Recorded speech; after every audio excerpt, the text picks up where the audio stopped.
Right, I'm going to go through refraction at a plane surface, which is the last bit of waves for AQA A Level Physics. So the refractive index of a material is a kind of measure of how optically dense it is. When light travels through different materials, it speeds up or slows down depending on what we call the optical density of the material. And when we report this, when we kind of talk about it, we talk about the refractive index of a substance. And the refractive index of a substance, or NS, is the ratio of the speed of light, which is c, and that's on the data sheet in a vacuum, 3.00 times 10 to the 8 meters per second, divided by the speed of light in the substance.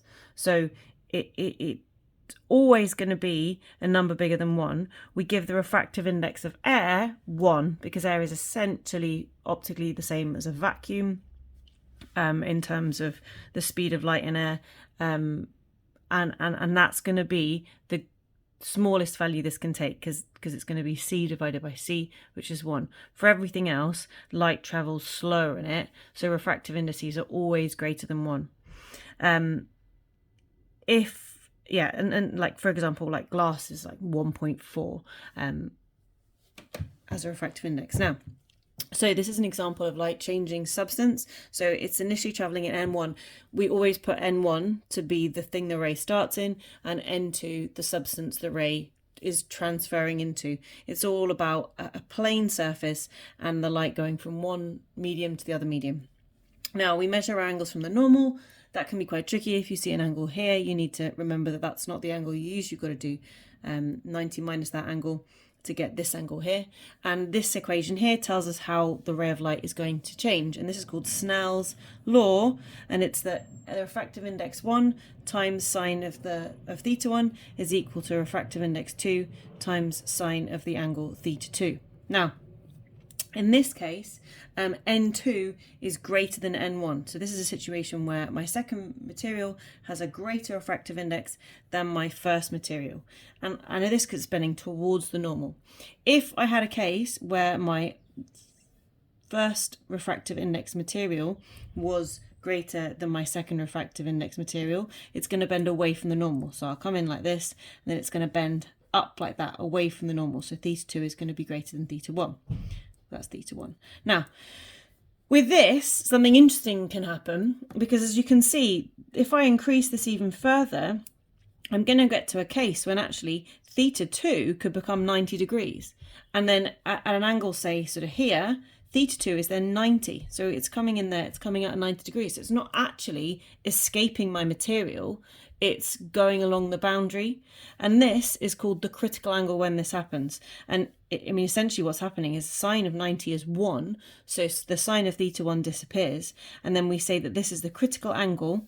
And this is the equation to calculate the critical angle, only because the second sine of 90 becomes 1. So sine of the critical angle, delta theta c, is the N2 divided by N1 for the refractive indices. Now, this is only going to happen when N1 is a greater refractive index compared to N2, because you're not going to get that case where you get the other angle coming out at 90 degrees, because even if I send it in at 90 degrees, it's not really possible, but nearly 90 degrees, because it bends towards the normal, the angle in the second material is always lower. So it only happens for this condition. And actually what then happens is you get total internal reflection. So after it's gone to this critical angle, where it's kind of coming in and then coming out along the boundary, so as in theta 2 is 90 degrees, whatever theta 1 is, if you go beyond that, any angle greater than the critical angle, so that will be the critical angle there, any angle greater than the critical angle, actually you get total internal reflection, where it just obeys the law of the reflection, and the angles are equal. You often do get some situations where you get partial transmission. Here you might see partial reflection happening, partial transmission. It depends on the surface. But for this one, the total internal reflection is when you've gone bigger than the critical angle. Now, one of the applications of this is when we look at optical fibers. So in optical fibers, you have a ray of light. It comes in the material. Quite often you will get refraction here, depending on what material it was here. mean, unless it's the same material, which is not this case. And then we get some sort of refraction, and then we hit the boundary here at an angle greater than the critical angle, and then it bounces down. That's also going to be the same. And what you get is this total internal reflection where the light is effectively trapped inside the core.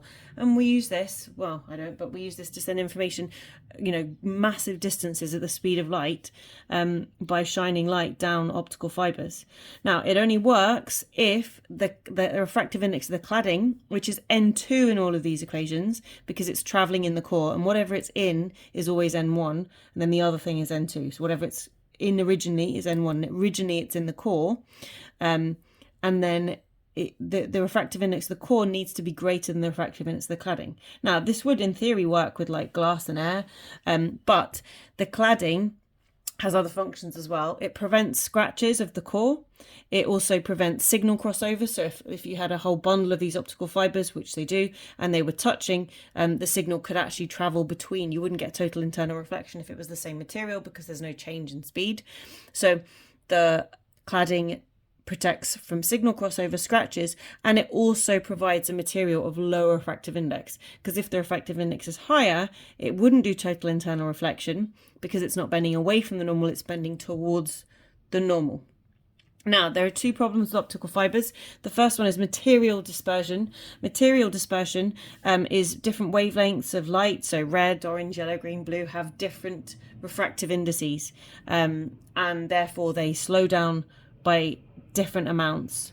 So what happens is you end up with, say, having the blue light arriving before the red light, and therefore it's not quite so easy to tell where your signal is. You get this thing called pulse broadening, where your signal on the way in was a nice clear white peak, and then on the way out it's kind of spread out like this because you've had your blue light arriving first and then your red light arriving later. Now, the solution to that, though, is just to use monochromatic light. Use a single wavelength of light, then it will arrive at the same time. You won't have any pulse broadening.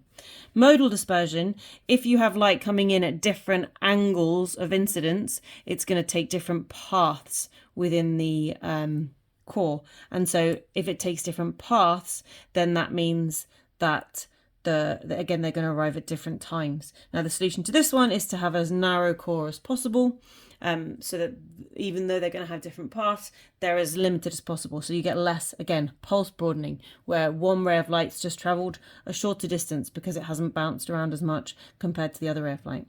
Now, the other issue with optical fibres is absorption. Absorption just reduces the signal. So this is a signal you might send in, nice peak. I mean, it's kind of like a binary code really is what they're sending, so a series of ones and zeros, and then on the way out you might end up with something looking like this. Now, you can still read this, a computer could still read this as where the three ones are and then where these kind of relevant zeros are is still pretty clear. However, if it gets worse than this, so absorption will just cause the peak here to decrease as some of the light gets absorbed, normally from impurities in the core, if it kind of bumps into a little bit of something, and it's going to be absorbed, or just absorbed if it hits an atom in the glass. The other thing is the pulse broadening, which is material and modal dispersion. Now, if it gets worse than this, you're going to get to a situation where you can't actually distinguish where your zeros are. So if it was spread even more, it might look a bit more like this, where you just have one big blob there.